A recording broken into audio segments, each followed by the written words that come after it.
Assalamualaikum warahmatullahi wabarakatuh. Perkenalkan, nama saya Salsabila Rahmi Firdayati dengan NIM 1909609. Saya di sini akan menjelaskan materi mengenai pengangguran, inflasi, dan kebijakan pemerintah. Yang pertama, saya akan membahas mengenai pengangguran. Apa itu pengangguran? Pengangguran adalah angkatan kerja yang belum mendapat kesempatan bekerja tetapi sedang mencari pekerjaan, atau orang yang tidak mencari pekerjaan karena mereka tidak bekerja tetapi sedang mencari pekerjaan, atau orang yang tidak mencari mungkin memperoleh pekerjaan. Lalu selanjutnya masalah pengangguran. Jenis pengangguran dibedakan menjadi dua. Yang pertama berdasarkan penyebabnya, yang kedua berdasarkan cirinya. Nah, sekarang yang akan dibahas yaitu jenis pengangguran berdasarkan penyebabnya. Berdasarkan penggolongan ini, pengangguran dapat dibedakan kepada jenis pengangguran berikut. Yang pertama, pengangguran normal atau friksional. Pengangguran friksional adalah pengangguran yang terjadi karena sulitnya mencari pekerjaan yang sesuai dengan kualifikasi yang dimiliki. Pencari kerja biasanya kesulitan untuk mendapatkan info dari pemberi kerja sehingga tidak bisa bertemu dengan bekerja sama. Yang kedua yaitu pengangguran siklikal. Pengangguran siklikal merupakan pengangguran yang terjadi karena siklus perekonomian yang naik turun sebagai gelombang konjungtur perekonomian. Yang ketiga, pengangguran struktural. Pengangguran struktural adalah suatu bentuk pengangguran tidak sukarela yang disebabkan oleh ketidaksesuaian antara keterampilan yang dapat ditawarkan pekerja dalam perekonomian dan keterampilan yang diminta pekerja oleh majikan. Yang terakhir, pengangguran teknologi. Pengangguran teknologi adalah kehilangan pekerjaan akibat perkembangan teknologi. Perkembangan tersebut dapat berupa perubahan dari tenaga kerja otot manusia menjadi mesin atau perubahan menggunakan komputer. Berikutnya, saya akan membahas jenis pengangguran berdasarkan cirinya. Berdasarkan kepada ciri pengangguran yang berlaku, pengangguran dapat pula digolongkan sebagai berikut. Yang pertama, pengangguran terbuka. Pengangguran terbuka adalah pengangguran yang tidak memiliki pekerjaan. Pengangguran terbuka terjadi karena kurangnya kesempatan kerja yang ada, tidak mau bekerja, atau adanya ketidakcocokan antara lowongan kerja yang ada dengan latar belakang pendidikan. Yang kedua yaitu pengangguran tersembunyi. Pengangguran tersembunyi merupakan tenaga kerja yang tidak bekerja secara optimal karena suatu alasan tertentu. Yang ketiga yaitu pengangguran bermusim. Pengangguran bermusim adalah pengangguran yang terjadi disebabkan karena adanya perubahan musim di suatu negara. Contoh pengangguran musiman yaitu petani banyak yang menganggur pada musim kemarau karena tidak ada air untuk mengolah sawah dan akan mengolah kembali sawah pada musim hujan.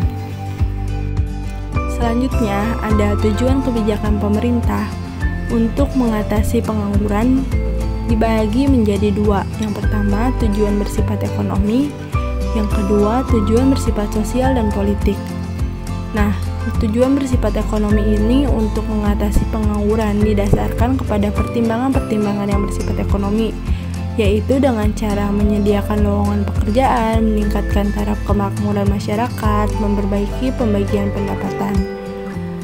Sedangkan tujuan bersifat sosial dan politik untuk mengatasi pengangguran didasarkan kepada pertimbangan-pertimbangan yang bersifat sosial dan politik, yaitu dengan cara meningkatkan kemakmuran keluarga dan kestabilan keluarga, menghindari masalah kejahatan, dan mewujudkan kestabilan politik. Materi selanjutnya yaitu inflasi. Apa itu inflasi? Inflasi merupakan suatu proses meningkatnya harga-harga secara umum dan terus-menerus. Kenaikan harga dari satu atau dua barang saja tidak dapat disebut inflasi, kecuali bila kenaikan itu meluas pada barang lainnya. Selanjutnya, masalah inflasi. Jenis-jenis inflasi. Berdasarkan kepada sumber atau penyebab kenaikan harga-harga yang berlaku, inflasi biasa dibedakan kepada tiga bentuk berikut. Yang pertama, inflasi tarikan permintaan. Inflasi tarikan permintaan disebabkan naiknya permintaan total yang berlebihan sehingga terjadi perubahan harga. Yang kedua, inflasi desakan biaya. Inflasi desakan biaya atau inflasi dari sisi penawaran adalah Inflasi yang terjadi sebagai akibat dari adanya kenaikan biaya produksi yang pesat dibandingkan dengan tingkat produktivitas dan efisiensi sehingga perusahaan mengurangi suplai barang dan jasa. Yang ketiga, inflasi diimpor. Inflasi impor adalah kenaikan harga umum dan berkelanjutan karena kenaikan biaya produk-produk impor. Berikut efek buruk inflasi. Efek buruk inflasi itu ada dua. Yang pertama, inflasi dan perkembangan ekonomi. Yang kedua, inflasi dan kemakmuran masyarakat.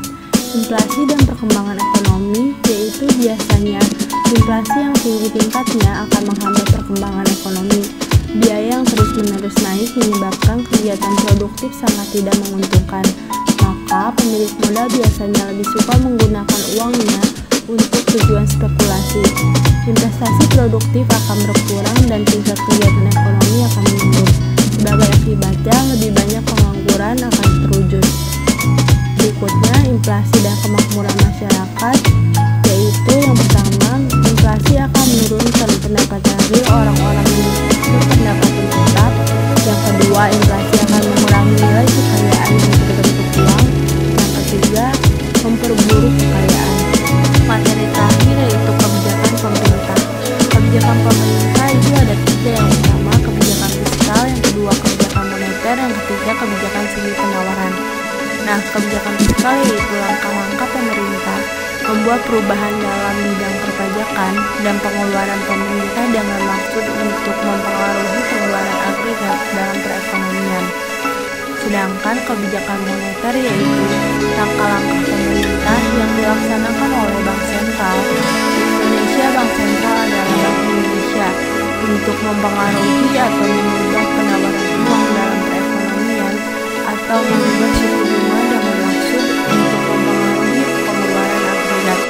Yang terakhir, kebijakan segi penawaran bertujuan untuk mempertinggi efisiensi sumber daya